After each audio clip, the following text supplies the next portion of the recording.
আসসালামু আলাইকুম। আলহামদুলিল্লাহ আমি ভালো আছি। সকলকে জানাই শীতের সকালের শুভেচ্ছা। তো বন্ধুরা, আমি আমাদের খুলনা অঞ্চলের শীতের সকালের দৃশ্যটি আপনাদের দেখানোর চেষ্টা করছি। আমাদের বাংলাদেশে সাধারণত ডিসেম্বর এবং জানুয়ারি 2 মাস শীতকাল।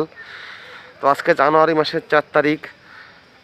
আমাদের খুলনা অঞ্চলে গতকালকে এবং আজকে বলা যাবে যে এবছরের শ্রেষ্ঠ শীত পড়েছে, অর্থাৎ আগামীকাল সারাদিন সূর্যের মুখ দেখা যায় নাই। আজকেও আবহাওয়া দেখে আমার কাছে মনে হচ্ছে সূর্যের মুখ দেখা যাবে না আনুমানিক 10:30 বাজে। আমি যখন 9:30টার দিকে কাজের সাইডে আসছিলাম তখন পুরাপুরি প্যাকেট হয়ে আসছিলাম, অবশ্য টুপিটা খুলে রেখেছি এই মুহূর্তে। তো আপনারা দেখতে পাচ্ছেন প্রচণ্ড রকমের শীত আমাদের খুলনা অঞ্চলে পড়ছে। আর বিশেষ করে আমি যেটা আমার কাছে মনে হয় যে এই 2 দিন যে শীত পড়ছে এটি এবছরের শ্রেষ্ঠ শীত। হয়তো আবহাওয়াবিদদের তথ্য অনুযায়ী আরও 2-4 দিন এরকম শীত পড়বে।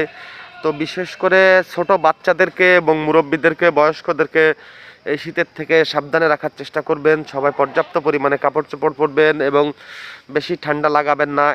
এইরকম আবহাওয়াতে মানুষ অসুস্থ হয়ে পড়ে। আর বিশেষ করে আমার কাছে মনে হচ্ছে আজকেও প্রচণ্ড রকমের শীত থাকবে। কালকে সারাদিন সূর্যের দেখা পাওয়া যায় নাই, আজকেও মনে হচ্ছে সূর্যের দেখা পাওয়া যাবে না। আবহাওয়াটা সেরকম মনে হচ্ছে। তো আমি আসলে বন্ধুরা আপনাদেরকে দেখানোর চেষ্টা করছিলাম আমাদের খুলনা অঞ্চলের আবহাওয়াটা কেমন, আর আপনাদের কার কোন অঞ্চলের আবহাওয়া কেমন সেটি যদি ভিডিও করে সকলে দেখান তাহলে অনলাইনে আমরা জানতে পারবো যে আজকে কোন অঞ্চলে আবহাওয়া কেমন। তো বন্ধুরা, আমি আপনাদের সকলকে জানাই শীতকালীন শুভেচ্ছা। তো বন্ধুরা, আবার দেখা হবে অন্য কোনো ভিডিওতে। আসসালামু আলাইকুম।